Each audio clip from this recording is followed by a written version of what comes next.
Muslim masa kini, banyak orang berlomba-lomba menghafalkan Al-Quran. Karena yang didapat tak hanya sekedar kepintaran, tapi juga kemuliaan sebagai umat Allah SWT. Sejumlah sahabat Rasulullah SAW mampu menghafal ayat Al-Quran hanya dengan sekali mendengar. Dan dari begitu banyaknya sahabat, ada 7 orang yang dikenal sebagai penghafal Al-Quran di zaman Rasulullah. Mereka adalah Utsman bin Affan. Utsman bin Affan dikenal sebagai sahabat Rasulullah SAW yang hatinya selalu terkait dengan Al-Quran. Di masa kekhalifahannya, ia berhasil menghimpun Al-Quran dalam satu mushaf dan menyebarkannya di beberapa kota. Di akhir masa kekhalifahannya terjadi kekacauan. Utsman disekap di rumahnya selama 40 hari. Ia pun syahid terbunuh saat membaca Al-Quran di usia 82 tahun. Berikutnya adalah Ali bin Abi Thalib yang merupakan seorang penghafal Al-Quran yang kuat dan termasuk di antara orang yang pertama kali mendapat hidayah Islam. Ali dikenal zuhud, wara, dermawan, dan menganggap rendah dunia. Ia selalu beramal untuk ridhoan Allah SWT dan sangat memahami ilmu Al-Quran. Kehidupannya selalu diwarnai dengan Al-Quran. Ali berkata tentang dirinya dan karunia Allah kepadanya. Demi Allah, tidak satupun ayat yang diturunkan kecuali aku telah mengetahui tentang apa dan di mana diturunkan. Sesungguhnya Allah telah memberikan kecerdasan hati dan lidah yang fasih. Sahabat Rasul penghafal Al-Quran berikutnya adalah Zaid bin Sabit. Zaid merupakan sahabat Ansor yang cerdas, penulis, penghafal, dan menguasai ilmu. Ia juga mampu mempelajari kitab Yahudi dalam waktu yang singkat atas permintaan Rasulullah SAW. Selain itu, Zaid juga dikenal sebagai sekretaris kepercayaan Rasulullah dalam menerima wahyu. Apabila baginda Rasul menerima wahyu, Zaid selalu dipanggil untuk menulisnya. Zaid sebagai penghimpun Al-Quran dan menguasai informasi tentang Al-Quran, tak ada yang mampu menandinginya dalam menulis kalamullah. Ubay bin Ka'ab juga sahabat Rasul yang hidup dalam naungan Al-Quran. Ia selalu menyempatkan diri membaca Al-Quran siang malam dan khatam dalam 8 malam. Umar bin Khattab pernah berkata, "Qori paling baik di antara kami adalah Ubay." Umar juga pernah berkhutbah di Jabiyah sembari menyatakan tentang pengetahuan Ubay terhadap Al-Quran. Berikutnya adalah Abu Darda, seorang hafiz yang bijaksana. Ia termasuk orang yang mengumpulkan Al-Quran dan menjadi sumber bagi para pembaca di Damaskus pada masa Khalifah Utsman bin Affan. Ia memiliki kedudukan yang tinggi dalam hal ilmu dan amal dari para sahabat yang lainnya. Selama hidupnya, ia mengajarkan kepada umat apa yang ia pelajari dari Rasulullah SAW. Sahabat Rasul berikutnya adalah Abdullah bin Mas'ud, yang merupakan seorang penghimpun Al-Quran di masa Rasulullah dan membacakan di hadapannya. Aku telah menghafal dari mulut Rasulullah SAW 70 surat. Abdullah selalu mengikuti Rasulullah sejak usia belia. Pendengarannya selalu dihiasi dengan ayat-ayat Al-Quran sejak turun kepada Rasulullah SAW. Abu Musa al-Asy'ari merupakan salah seorang sahabat Rasulullah yang menghafal Al-Quran. Abu Musa telah mempelajari Al-Quran langsung dari Rasulullah SAW. Abu Musa dianugerahkan oleh Allah SWT berupa suara yang merdu yang mampu menembus tirai hati orang-orang mukmin sehingga menembus kebesaran Allah SWT. Rasulullah pun pernah memuji suaranya yang merdu itu. Semoga kita juga bisa dianugerahi kemampuan untuk bisa membaca, menghafal, dan mengamalkan Al-Quran seperti para sahabat Nabi. Amin ya Rabbal Alamin. Pemirsa Muslim masa kini, menghafal Al-Quran merupakan aktivitas yang sangat mulia. Sebagaimana Nabi bersabda, umatku yang paling mulia adalah mereka yang menghafal Al-Quran. Bahkan tidak sekedar label kemuliaan yang mereka dapatkan, tapi juga syafaat bagi kedua orang tua sang penghafal. Untuk dapat menghafal Al-Quran 30 juz tidak mudah seperti membalikan kedua tangan. Sebab untuk mendapatkan label umat terbaik butuh kesungguhan dan pengorbanan jiwa dan raga. Untuk itu ada beberapa hal yang perlu diperhatikan oleh para penghafal Al-Quran agar bisa menjadi hamil Al-Quran yang baik. Sebelum belajar menghafal Al-Quran, seorang penghafal Al-Quran harus memperhatikan beberapa hal, seperti jika ingin menghafal Al-Quran, maka seorang muslim harus membersihkan diri dari hal-hal yang tidak baik dan menjauhkan diri dari kesibukan yang bersifat duniawi. Menata niat untuk mendapatkan keridhaan Allah dan mengikuti sunnah Nabi dan ulama salaf. Berdoa kepada Allah secara maksimal, membuat jadwal yang jelas untuk menghafal dan istiqomah.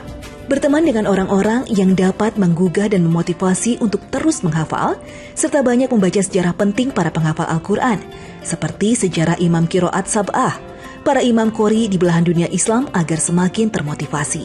Selain itu, saat menghafal Al-Quran, kita juga wajib menjaga wudhu agar bisa membaca Al-Quran di mushaf setiap saat dibutuhkan. Membiasakan bangun sebelum subuh agar bisa menghafal Al-Quran pada sepertiga malam. Konsisten terhadap jadwal yang telah disusun, baik untuk hafalan yang baru atau sekedar murojaah atau mengulang hafalan.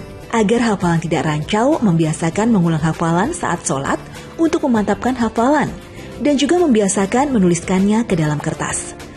Agar selain hafal dalam bentuk ingatan, juga hafal dalam bentuk tulisan. Tak lupa untuk menggunakan satu mushaf agar terbiasa dan tidak bingung letak awal dan akhir ayat yang dihafal. Serta yang terakhir dan paling penting adalah menyetorkan hafalan kepada guru yang kompeten. Di Muslim Center sendiri, para murid dibebaskan untuk menghafal Al-Quran di tempat yang mereka senangi. Ada yang belajar di depan kamar, di halaman, hingga belajar di hammock. Ara'aita alladhi yukazzibu biddin.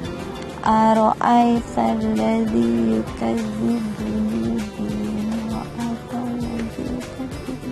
Fadzalika alladhi yadu'ul yatim.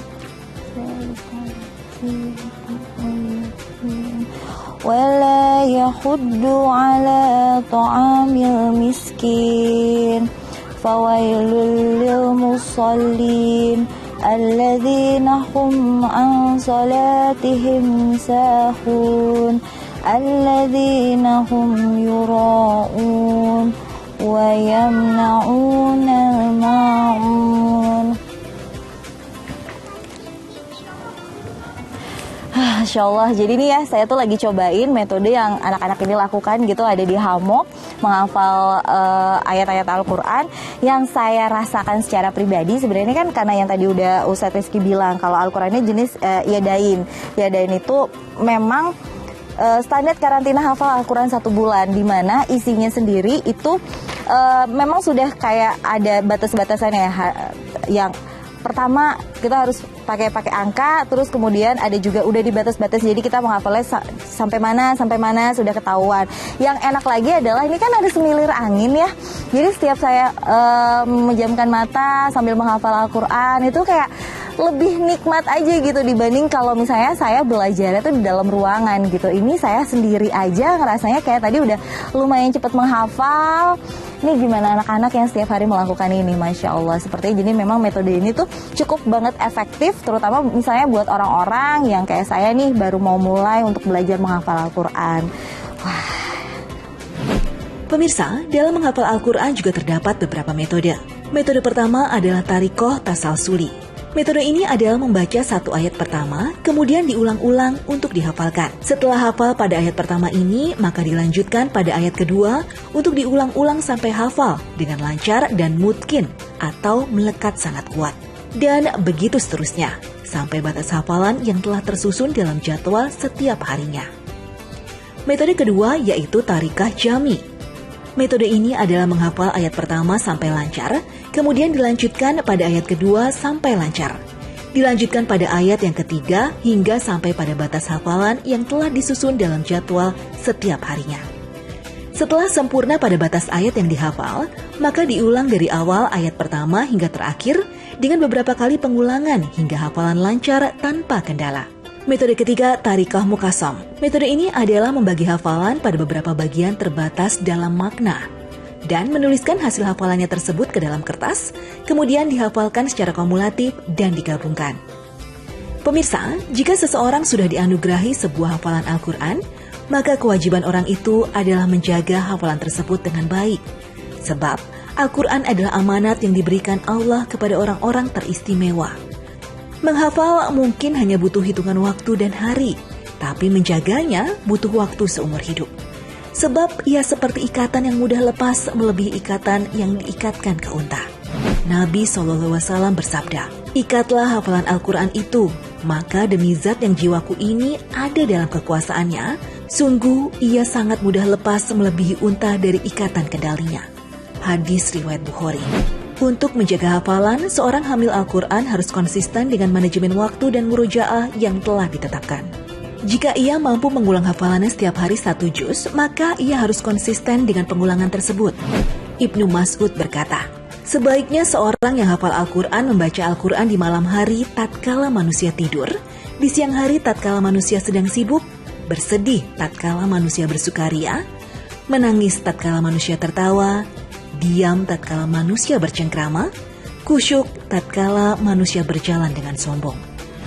Begitu sulitnya mempertahankan hafalan Al-Quran, sampai-sampai seorang tabi'in yang hafal Al-Quran bernama Abdah bin Abdurrahim pun bisa tersesat. Bahkan hilang hafalan Al-Qurannya dalam sekejap. Ya, di akhir hayatnya ia mati dalam kemurtatan dan hilang semua isi Al-Quran dalam hafalannya, melainkan 2 ayat saja yang tersisa. Tak disangka pula dirinya dihantar ke neraka oleh seorang wanita Romawi, bukan dengan pedang, melainkan dengan asmara. Kala itu, kaum muslimin sedang mengepung kampung Romawi. Tiba-tiba mata Abdah tertuju kepada seorang wanita Romawi di dalam benteng. Kecantikan dan pesona sang wanita begitu dahsyat, hingga dia lupa bahwa tak seorang pun dijamin tak lolos su'ul khotimah. Syahwat telah memenuhi relung hati Abdah sampai-sampai ia menjadi lupa beriman, tuli peringatan, dan buta Al-Quran. Pesona wanita itu telah mampu mengubur imannya dan ia rela tinggalkan Islam. Ketika dibujuk untuk taubat, ia tak bisa. Ketika ditanyakan kepadanya, di mana Al-Quranmu yang dulu? Ia menjawab, aku telah lupa semua isi Al-Quran kecuali 2 ayat saja, yaitu, orang-orang yang kafir itu seringkali menginginkan kiranya mereka dahulu menjadi orang-orang muslim. Biarkanlah mereka makan dan bersenang-senang dan dilalaikan oleh angan-angan. Maka kelak mereka akan mengetahui akibat perbuatan mereka. Quran Surat Al-Hijr ayat 2-3. Seolah ayat ini adalah hujah untuk dirinya sekaligus peringatan Allah Ta'ala yang terakhir. Namun tak digubrisnya. Hingga dalam keadaan seperti itulah dia sampai mati. Maka sepatutnya kita sadar bahwa Allah bisa saja dengan mudah mengambil semua kenikmatan iman kita karena kita yang tidak pandai menjaganya. A'udzubillahi minasyaitonirrajim. Bismillahirrahmanirrahim. Wal 'asri innal insana lafil khusri illal ladzina amanu wa 'amilus sholihat wa tawasaw bil haqq wa tawasaw bis sabr. Jadi ya pemirsa Ajwa TV, kalau misalnya ini aku mau bacain artinya, surat Al-Asr ini adalah demi masa sungguh manusia itu sebenarnya berada dalam kerugian kecuali orang-orang yang beriman dan mengerjakan kebajikan serta saling menasehati untuk kebenaran dan saling menasehati untuk kesabaran. Belajar agama itu memang gak pernah mengenal usia, harus sabar, harus tekun dan harus diniatkan. Kalau kita, tadi saya udah keliling-keliling di Muslim Center, kita udah melihat, kita udah belajar dari mereka-mereka yang belajar dari kecil sampai mereka dewasa dan sudah melihat hasilnya. Kalau mereka bisa, kita pun harusnya bisa. Nggak kerasa nih, 30 menit saya udah keliling-keliling di Muslim Center. Semoga keliling-kelilingnya saya hari ini gak cuma bermanfaat untuk diri saya pribadi, tapi juga untuk pemirsa Ajwa TV yang ada di rumah. Saya Reni Risti pamit undur diri. Wassalamualaikum warahmatullahi wabarakatuh.